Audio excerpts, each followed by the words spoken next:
Assalamualaikum warahmatullahi wabarakatuh. Alhamdulillah. Alhamdulillahil waliyil hamid, dzil arsyil majid, al-fa'ali lima yurid. Asyhadu an la ilaha illallah wahdahu la syarika lah, syahadatal ikhlas wat tauhid. Wa asyhadu anna sayyidana Muhammadan abduhu wa rasuluh, afdalul anbiya'i wa asyraful 'abid. Sallallahu wasallam wa baraka ala sayyidina Muhammad wa ala alihi wa ashabihi dhabil qawiyyis syadid wan nahjir rasyid wa tabi'in wa man tabi'ahum bi ihsanin ila yaumil wa'id. Amma ba'd, fa inni usikum wa nafsi bi taqwallah al-qail fi muhkami kitabihi wa in ta'uddu ni'matallahi la tuhsuha innallaha laghafurur rahim. Ma'asyarul muslimin, jemaah salat Jumat rahimakumullah.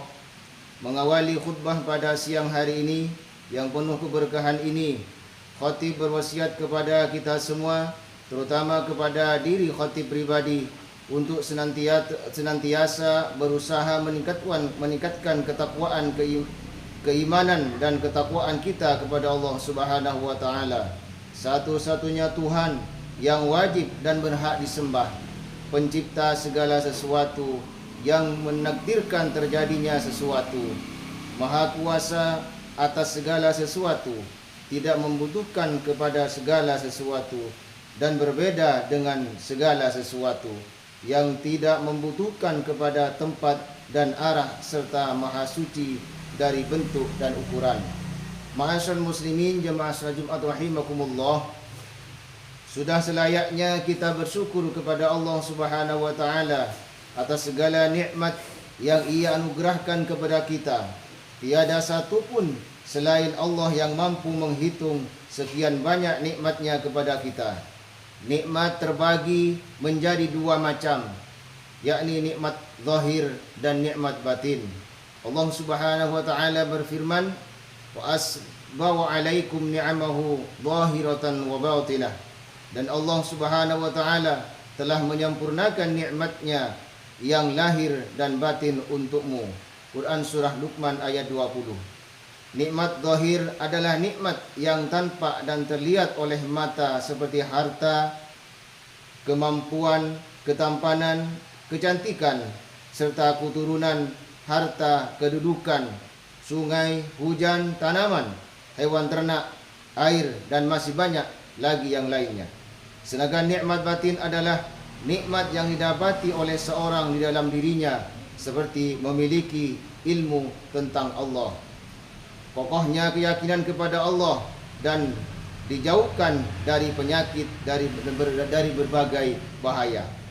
Ma'asyarul muslimin rahimakumullah, kewajiban setiap mukallaf adalah bersyukur kepada Allah Subhanahu wa taala atas nikmat-nikmat tersebut.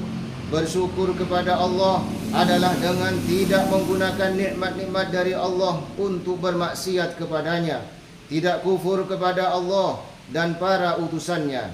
Barang siapa melakukan syukur seperti ini, maka ia adalah seorang hamba yang telah bersyukur kepada Tuhannya. Sedangkan orang-orang yang mengucap syukur kepada Allah dengan lidahnya sebanyak apapun, namun masih menggunakan nikmat Allah untuk berbuat maksiat kepadanya, maka hakikatnya ia belumlah bersyukur kepada Tuhannya sebagaimana yang diwajibkan.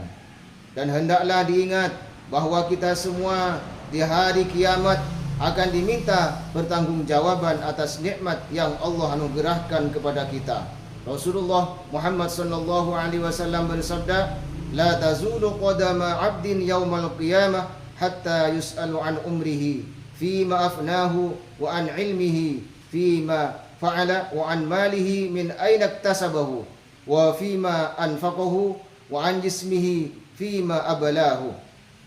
Seseorang hamba tidak akan berpindah dari suatu fase ke fase yang lain di hari kiamat hingga ditanya tentang umurnya dalam hal apa ia habiskan, tentang ilmunya dalam hal apa digunakan, tentang hartanya dari mana ia peroleh dan dalam hal apa disalurkan, dan tentang jasadnya dalam hal apa difungsikan. Hadis riwayat Tirmizi, dan ia menilainya sebagai hadis sahih. Rasulullah sallallahu alaihi wasallam juga bersabda, "Awwalu ma yuhasabu bihil 'abdu yaumal qiyamah ay yuqala lahu alam usihha laka jismaka wa aruika minal ma'il barid." Hal pertama yang seorang hamba akan dihisab tentangnya di hari kiamat adalah dikatakan kepadanya, "Bukankah telah aku sehatkan badanmu dan aku hilangkan dahagamu dengan air yang dingin?" Hadis riwayat Hakim. Oleh karenanya mari kita hisab diri kita, muhasabah diri kita. Mari kita renungkan, sudahkah kita bersyukur atas berkat nikmat yang Allah karuniakan kepada kita sebagaimana mestinya. Saudara-saudara kaum muslimin jemaah salat Jumat rahimakumullah, di antara nikmat batin adalah nikmat teragung yang tidak sebanding dengan nikmat apapun, yakni nikmat iman kepada Allah Subhanahu wa taala dan nikmat-nikmat yang mengikutinya, yaitu berserah diri kepada Allah, mencintai orang-orang soleh, kokohnya keyakinan kita kepada Allah, mengagungkan ilmu agama dan semacamnya. Iman kepada Allah dan Rasulnya adalah modal utama bagi seorang muslim, sehingga ia adalah nikmat yang paling agung, paling utama dan paling tinggi yang diberikan kepada manusia. Orang yang diberi dunia, harta dan jabatan dan semacamnya, namun tidak diberi iman, maka seakan ia tidak diberi nikmat apapun. Sebaliknya, orang yang diberi iman dan diberi dunia, maka seakan ia tidak terhalang dari satu nikmat pun.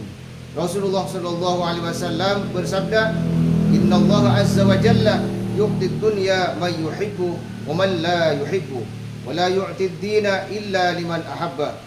Sesungguhnya Allah azza wa jalla memberikan nikmat dunia kepada orang yang dicintai dan kepada orang yang ia cintai, dan tidak memberikan nikmat agama kecuali kepada orang-orang yang ia cintai. Ma'asyiral muslimin jemaah salat Jumat rahimakumullah, demikianlah khutbah singkat ini yang kita laksanakan pada siang hari ini. Semoga kita semua diberikan keberkahan oleh Allah Subhanahu wa taala. Semoga dapat memotivasi kita untuk selalu bertakwa dan bersyukur atas nikmat yang diberikan oleh Allah Subhanahu wa taala. Barakallahu li wa lakum bil Qur'anil azim wa nafa'ani wa iyyakum bima fihi min ayati wa dzikril hakim. Aqulu qawli hadza wa astaghfirullaha li wa lakum fastaghfiruhu innahu wal ghafurur rahim. Wassalamualaikum warahmatullahi wabarakatuh.